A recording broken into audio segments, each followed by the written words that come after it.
जय श्री कृष्ण बच्चों। जय श्री कृष्ण।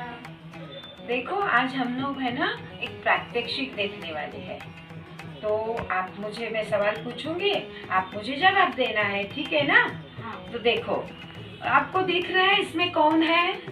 ये कौन कौन से कौन है? ये देवता है ना। हाँ, ये बीच में कौन है?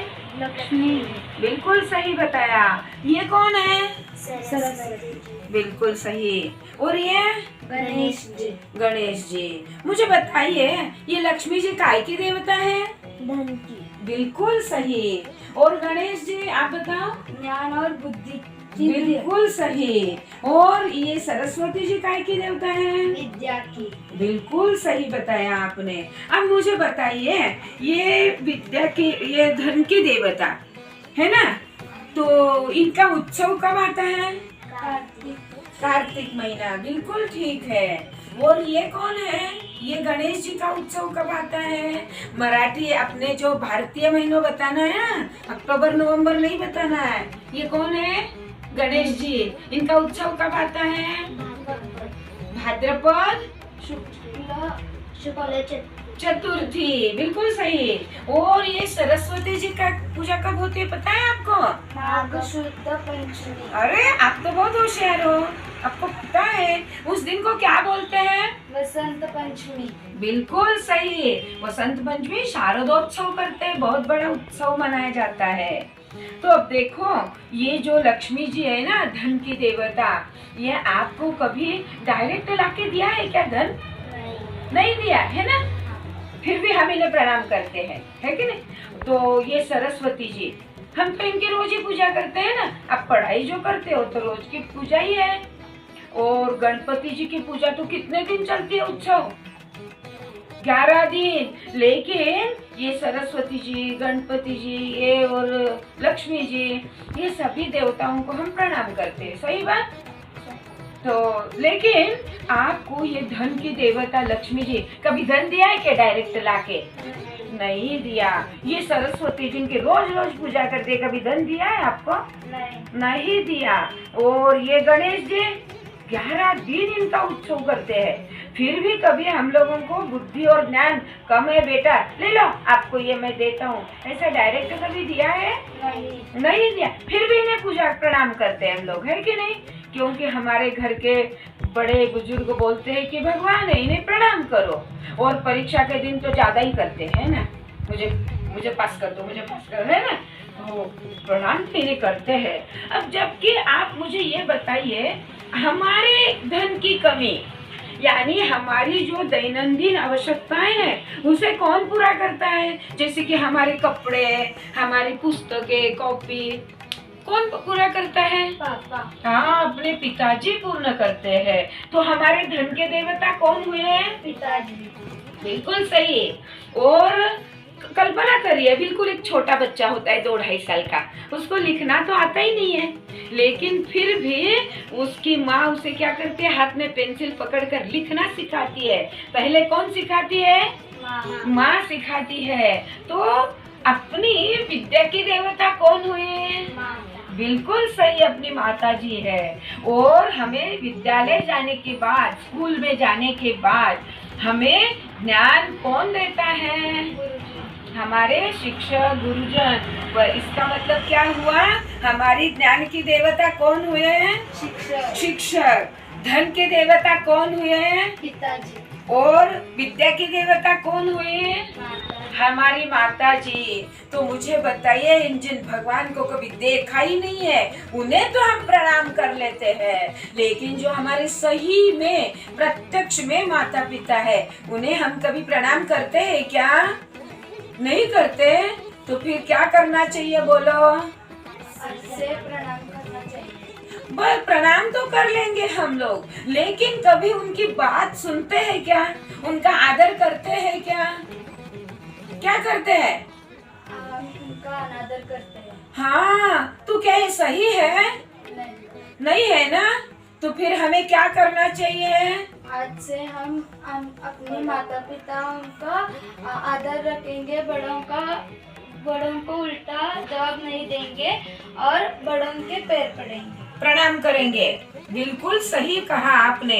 मैं और एक बात आपको बताना चाहती हूँ। अब कल्पना करिए, बिल्कुल एक छोटा 2-2.5 महीने का बच्चा है और यहाँ पर वो सोया है। अब कल्पना करनी है आपको कि वो बच्चा उठ के जाता ही नहीं। उसको उठना आता है क्या? बैठ भी नहीं सकता, उठ भी नहीं सकता, कुछ भी नहीं कर सकता। फिर भी उस बच्चे की सारी क्रियाएं, जो शी शू ये विधाएं कहाँ होती है?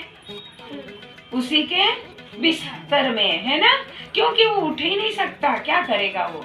अब मुझे ये बताइए, अगर उठ ही नहीं सकता है वो, तो वहीं पे करता है।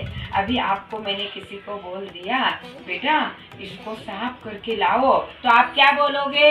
हम नहीं करेंगे, सही कह रहे हो ना?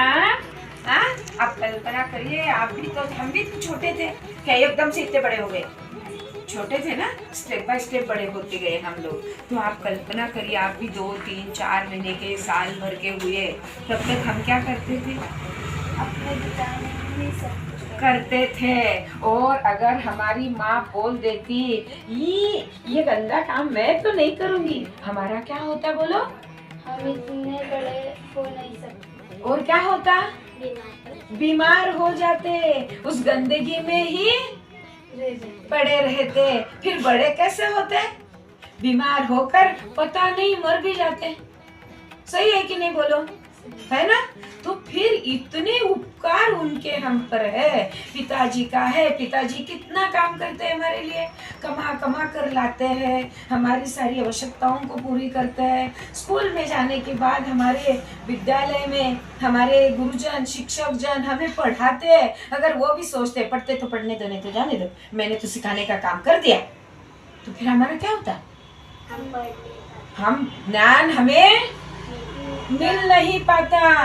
तो देखिए, इन लोगों के कितने उपकार हम पर है, इनके ते उपकार हम चुका ही नहीं पाएंगे। फिर इन्हें प्रणाम करना, उनका आदर रखना, जो भी बड़े घर में लोग हैं, माता पिता है, दादा दादी है, बुआ है, चाची है, जो भी बड़े लोग हैं, उनका आदर करना चाहिए कि नहीं बोलो? उन्हें प्रणाम करना चाहिए कि नहीं बोलो? करना चाहिए। तो हम आज से क्या करेंगे? बड़ों का आदर करेंगे, माता पिता और दादा दादी को प्रणाम करेंगे। बिल्कुल। और वो बोलते हैं कि ये सब्जी बनाइए खाओ, हम क्या बोलते हैं? मैं नहीं खाऊंगा, मुझे नहीं भाती, मुझे अच्छी नहीं लगती, ऐसा कहते हो ना? क्या ये ठीक है? नहीं। तो क्या करना है आज से? हम लोग उनकी बात पूरी तरह से मानना चाहिए। हाँ, उनका अनादर कभी भी हम लोगों से नहीं होना चाहिए। हाँ, बिल्कुल सही बताया, हमारा उनका अनादर नहीं होना चाहिए। और सुबह उठते ही उन्हें प्रणाम। और फिर प्रणाम कैसे करना है? ऐसे। बिल्कुल सही। हमारा दाहिना हाथ उनके दाहिने पैर पर और अपना बायां हाथ उनके बाएं पैर पर। और फिर हमारा मस्तक कहाँ पर होना चाहिए? उनके पैरों। हाँ, उनके चरणों पर हमारा मस्तक होना चाहिए। और इस तरीके से अगर आप प्रणाम करो और फिर उनका हाथ आपके मस्तक पर आएगा ना, तब तो आपका कल्याण ही होना है। क्योंकि उनके भीतर की जो शुभ भावनाएं हैं वो पूरी हमारे भीतर आ जाएंगी। उनके पूरा उनका आशीर्वाद, उनके भीतर जो शुभ भावनाएं हैं, मेरे बेटे का कल्याण होना चाहिए। हर माँ चाहती है, हर दादी चाहती है, फिर भी हम उन्हें प्रणाम नहीं करते। तो आज से कैसे प्रणाम करोगे? दिखाओ तो। हाँ, कैसे प्रणाम करोगे?